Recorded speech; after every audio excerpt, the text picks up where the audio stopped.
Hello, and welcome to Under 1000. My name's Thomas Flower, and each episode I'll read you a piece of flash fiction. All of the stories are 1,000 words or less. Today, I'll be reading The Lie and How We Survive It. Please be aware that this episode deals with themes of death, so if that's likely to upset you or anyone you're listening with, then you might want to skip this one.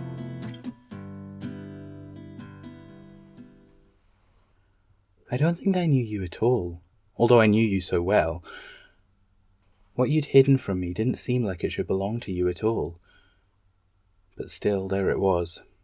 I couldn't change it, deny it, pretend it didn't exist. And yet at the same time, my mind was unwilling, almost unable to process this new information. I couldn't put you and that together. The pieces didn't fit. It couldn't be possible. Could it? Of course, now I know that it was. Delving a little deeper, I saw an entire life that you'd kept shrouded, not just from me, but from everyone. Behind closed doors, you lived out your strange, depraved ideas of acceptability and right and wrong. To the rest of the world, you were just another man. Crisp shirt, grey trousers, sensible shoes, nothing wrong with this picture. You had us all fooled. Even those who thought they knew you beyond the superficial image you projected. Turns out we barely knew you at all. At least, not in the ways we thought we did. When I found it, I felt sickened. Waves of disgust rolled across the bile in my stomach. I wanted to vomit, but I was so shocked I couldn't even move. I just stood, gawping at this tiny little thing which changed everything I knew. I don't know why you kept it there. You must have known that we would see. Perhaps you wanted that. Now that you're gone, you're free from all judgment anymore. Death took you away from us and made it so you'd never have to worry about what we thought ever again. Perhaps it was your way to come clean, in the most cowardly way you could. Now we curse you.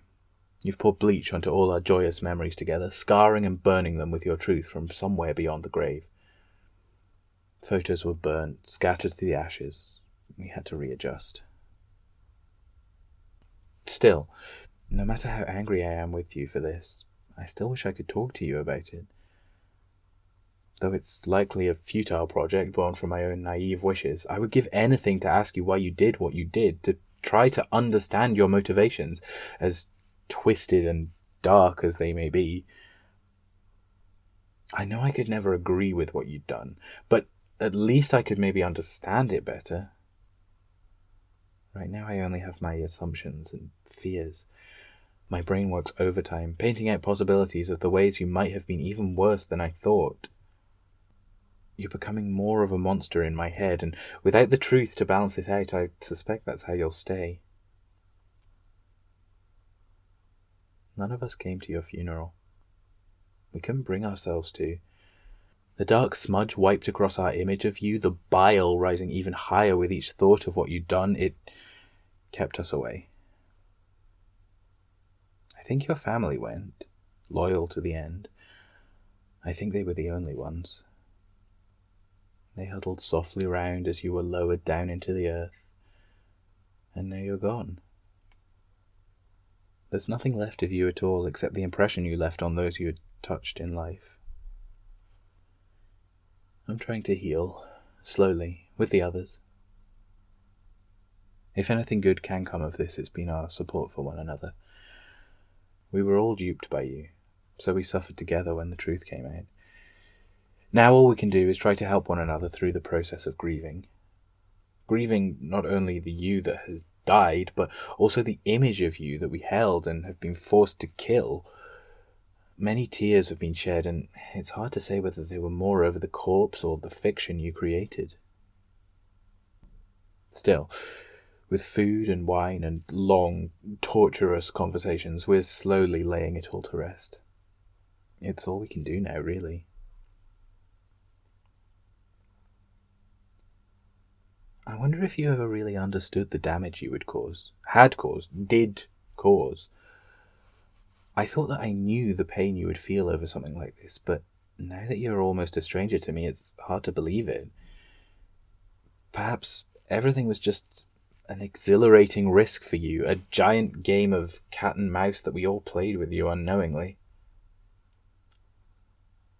I'd like to believe you weren't that person, someone who got off on the thrill of it all as much as anything else. I want to think that you suffered, did what you had done after long nights of self-recrimination, half drowned in guilt. But I didn't really know you, so I can't really know. Did you suffer like we suffered when we found out? Anyway, we're moving slowly on, forgetting you, writing you out of our own personal histories as best we can. I don't suppose we'll be able to undo what you did exactly, but we can do our best to put it behind us. Acting like you never existed is our form of dark, sickly revenge. We'll create new stories without you in them, and I think, in the end, we'll be all the better for that. What you put us through changed everything. And in the short term, it felt like some unsurvivable earthquake rippling through our friendship. But now, with your cold, dead body as our foundation, we're creating new, stronger buildings, fortified by the knowledge we've had to carry together. We're surviving, outliving you. We can get past the lie. Eventually.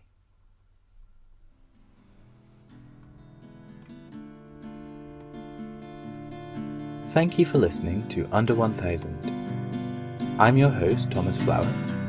To follow the show online, look for Under 1000 Pod on Twitter or Facebook. If you'd like to support the show on Patreon, go to patreon.com/under1000pod, where you can sign up to read each month's stories in advance, as well as to have a thank you be read during these credits.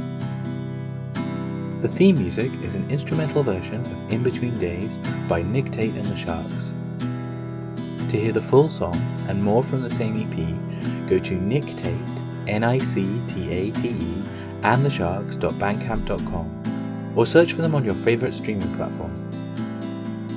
I hope you enjoyed this episode, and that you'll join me again next time for some more super short fiction.